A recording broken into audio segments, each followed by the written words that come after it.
Let's start with your story. You were a prosecutor. What drove you to focus on this type of work? So when I first became a prosecutor, I was the only person who was placed as a junior assistant into a unit called Crimes Against Children that handled sexual and physical abuse of children 10 years old and younger. So that was a lot of your intimate, interfamilial sexual abuse that would happen to children over a period of years, and they would delay in reporting, and then those cases would come to us once there was an actual report. I worked there for about 3 years, and I just realized that I loved this work. I connected with children. I loved working with children. I found them to be the most innocent victims that there can possibly be.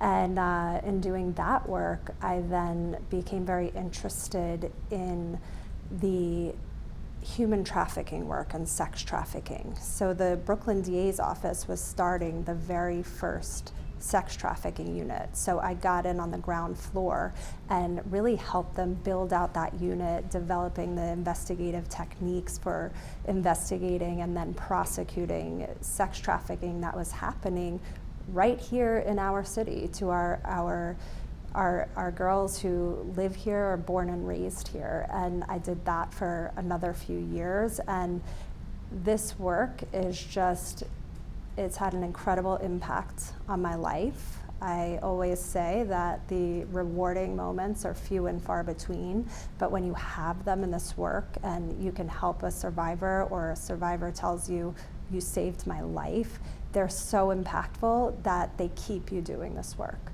So here I am at almost 20 years of doing work in this space, and it's a calling for me.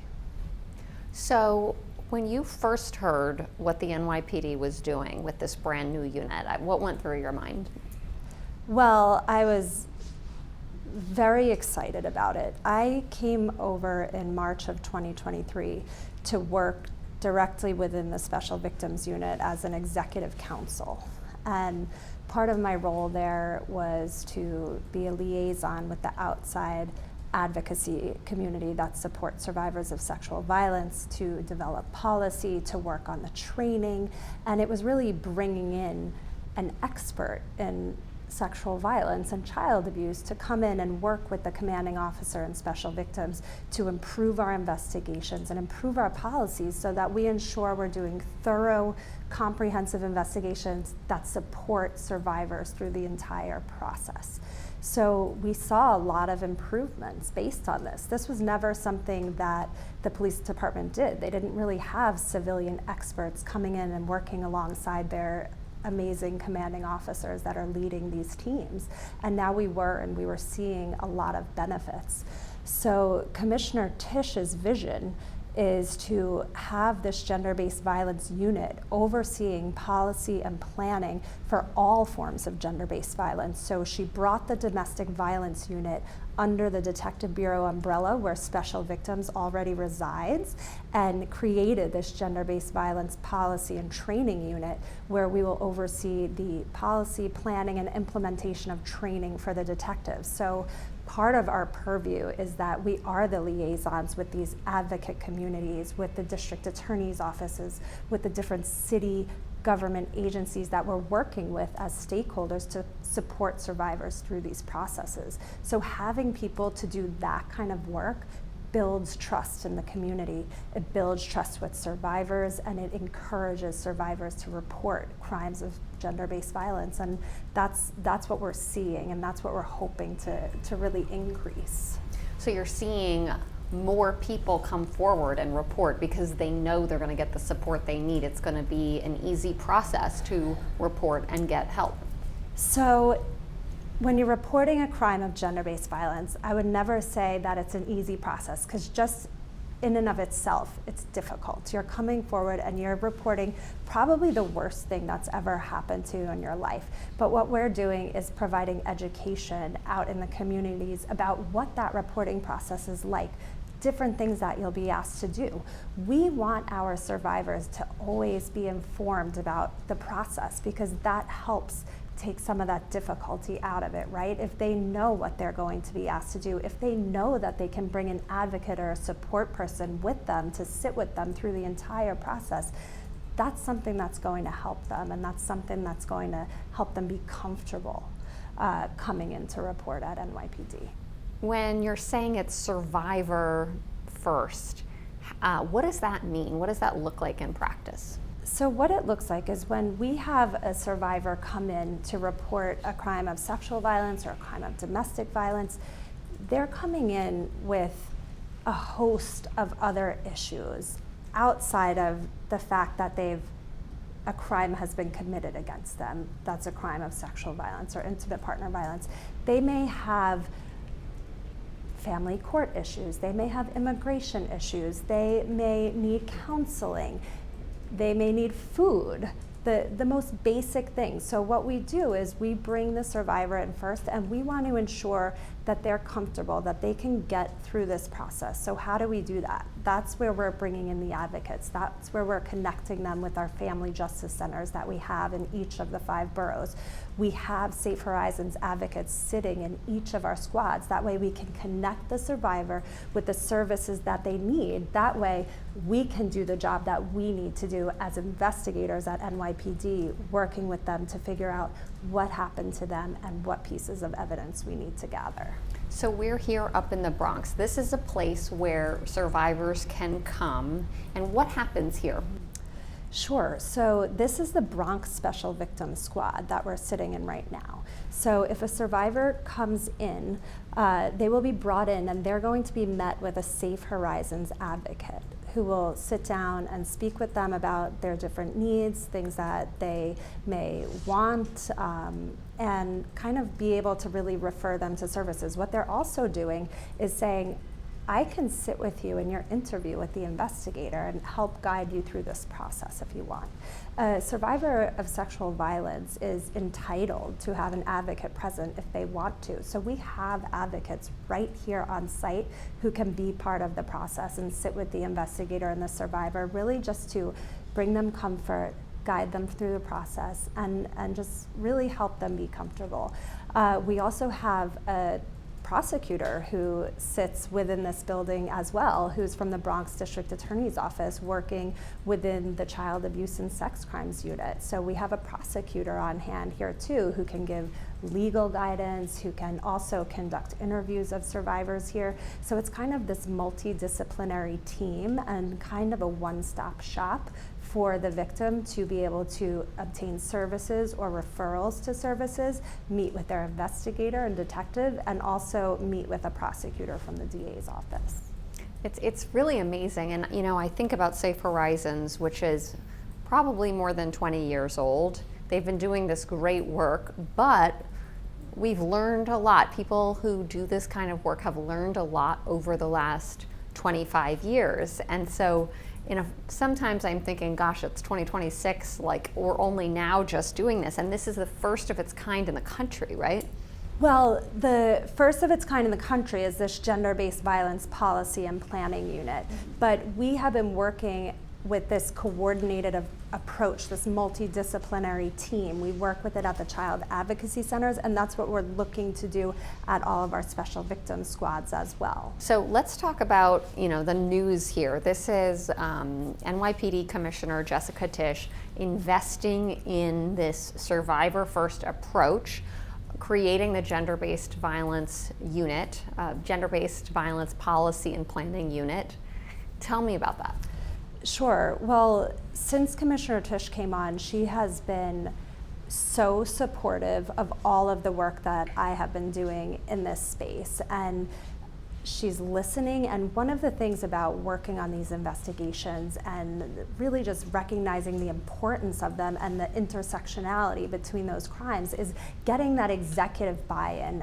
And Jessica Tisch, she knows the importance of getting the investigations right in these types of crimes, in all crimes, but in these types of crimes that are so sensitive and that involve survivors of such traumatic incidents. So she, like I said, brought the domestic violence unit under this umbrella, and now we have this overarching unit, and it really just shows the seriousness with which this department is taking crimes of gender-based violence. And it's really just a shift in the culture, and we're seeing it out in the communities, the relationships that we've been able to build and cultivate with our advocate partners, which were relationships that were historically a little bit adversarial, are now people that are saying, we're working together with NYPD. We're on the same side with NYPD. And that's one of the pieces of this work. Can you give an example of one of those groups? Absolutely. So we work with an advocate coalition that Commissioner Tisch meets with quarterly. And we speak about all different issues during those meetings, but we work closely with the advocate groups. We work with Joyful Heart Foundation, the New York City Alliance Against Sexual Assault, Sanctuary for Families. And the work we're doing with them is they're boots on the ground working with survivors, right? So we're hearing directly from them about the survivor experience, which allows me then to translate that into policy and procedure. What are the gaps that they're seeing working with survivors, and how can we now implement change within the department to support survivors and make this process better for them? It's really interesting because I'm thinking sanctuary families, it's probably hard. What if there's someone who is a migrant, who's not a resident of New York City, who might commit a crime of sexual violence, and it's hard to find that person and track that person. So I can understand how you need so many resources to help solve these crimes. We do, but our investigators are the best in the world at what they do here. So they're always tracking and able to find the people that are committing these crimes. Sometimes it takes longer, but we work so closely with these advocate organizations, and really they're working with the survivors, they're working with the victims as boots on the ground, and they're bridging that gap for us too. Like, they're calling me and saying, like, Kathleen, I have a survivor who's nervous to report and she wants some information on what that will be like, or can you connect her directly with special victims? And my answer is always, absolutely, let's facilitate the best way. We'll go to her wherever she wants to be met. We will go and meet her. We want to make it the easiest possible for survivors to feel comfortable to report. So what is this message that the NYPD is so laser focused on meeting and connecting with the most vulnerable people in this city, who maybe a few decades ago or even 10 years ago were afraid to be on the police's radar? What's the message to those most vulnerable women, children, members of the community? I mean, the message is, if you are a victim of a crime of sexual violence or domestic violence or child abuse, we want you to report. It doesn't matter if you feel that you have done something bad that could get you in trouble. If you are a victim of one of these types of crimes, we want to investigate it. We want to support you through the process, and that should happen to nobody. So we want people to feel comfortable coming in to speak with us and to go through the criminal legal process. The NYPD is known as one of the top counterterrorism organizations in the world. You have the most high-tech opportunities for detectives to use technology to tap into the most sophisticated crime-fighting systems in the world. And it's really meaningful that they are focusing that power on women, families, children who are survivors of this kind of violence. Is this new? Is this a Jessica Tisch initiative, or has this been percolating over the last few years? How is it that this super high tech, you're dealing with terrorism, like national security, and now this? It's not new, but it's just a way that we're looking at these crimes and how do we best support the victims to encourage victims to come in and report these types of crimes, right? And make them feel comfortable through the process, because they didn't always feel comfortable.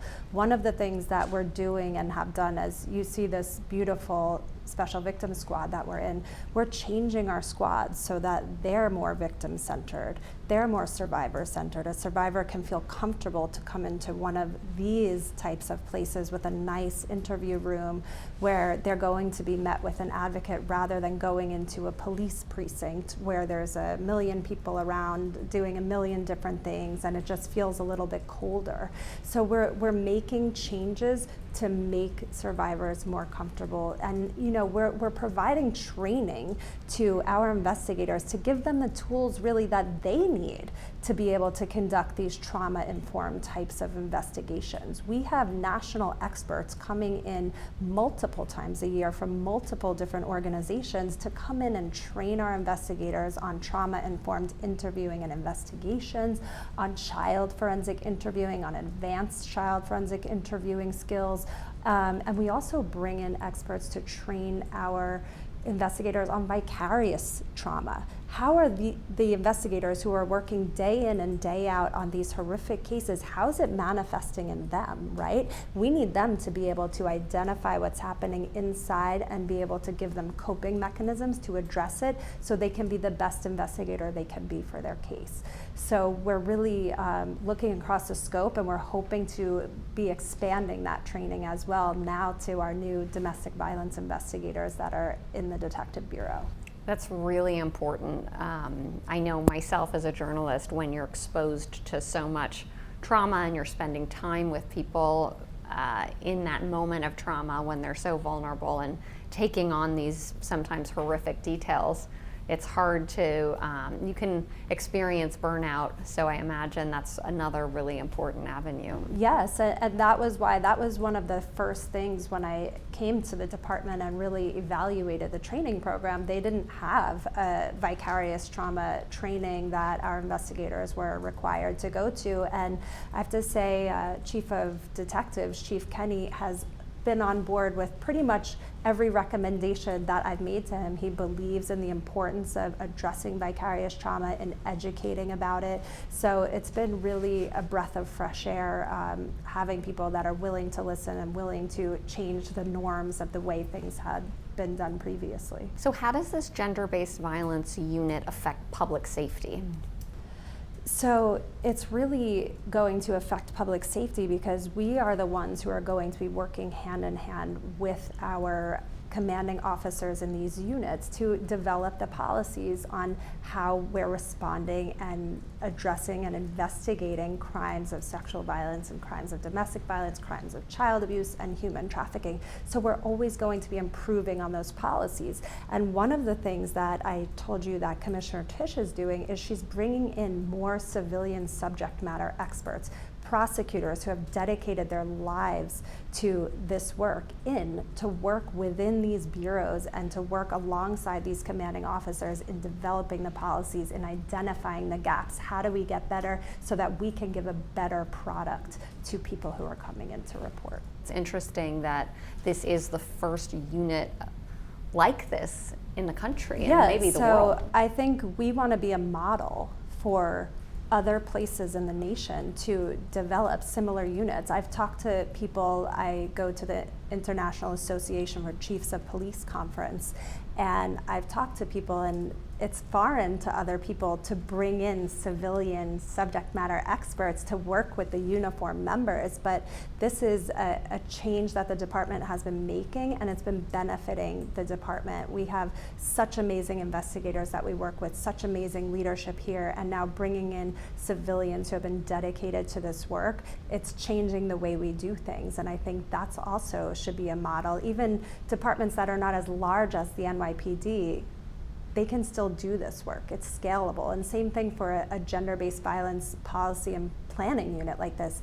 Anyone can have one and have people working alongside their leaders in this work and looking at policy, identifying gaps, working on the outreach. Like, this unit is in schools, we're in hospitals, we're in colleges, we're at community centers, really just educating the public on what we do and giving information about how to report, what to expect, and that's part of that building trust. And these crimes are so common. I want to go through the numbers. I'll throw it out. CBS News, our data team, we crunched the numbers nationwide, and we found that about a quarter of reported violent crimes are domestic violence related, which is a huge piece of the pie, unfortunately.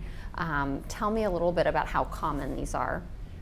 They're very common, and I mean, that's what we're seeing here too. Like, such a large portion of the crimes that we're dealing with are crimes of domestic violence, which makes it all the more important to look at how are we handling them? How are we looking at the lethality factors that go along with crimes of domestic violence? Something that may seem like a crime that's not that serious then results in the fatality of a person who's in that relationship, right? Like, how are we looking at that? So one of the things that we're doing right now is looking at how we assess those lethality factors. There's also a message to perpetrators of abuse, which is, don't do this because we are on the case and we are going to investigate these cases. I think that's very powerful.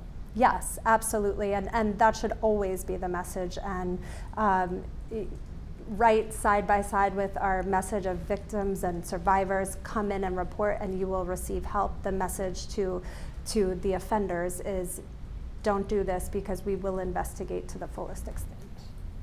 And I think sometimes, especially with intimate partner violence, it can be complicated and there may be codependency issues. So abusers know that they have the upper hand. Well, it's so difficult. The dynamics in the intimate partner violence cases are so difficult because many times the intimate partner survivor of violence, they're not ready to leave their partner and they're not ready to break up their family. So in those types of situations, it's so important that we're getting our survivors in all of these situations, but in the intimate partner, really connecting them with services, ensuring that they're connected with our family justice centers and that they have people to work with, they have people they can call, and they have people that they can rely on. And that's been, one of the huge pushes, is just to always make sure we're connecting the survivor with services, because we have to meet the survivor where they are, right? They may not always be ready, and we may want to hit the ground running on the investigation, but we are really, have to meet the survivor where they are.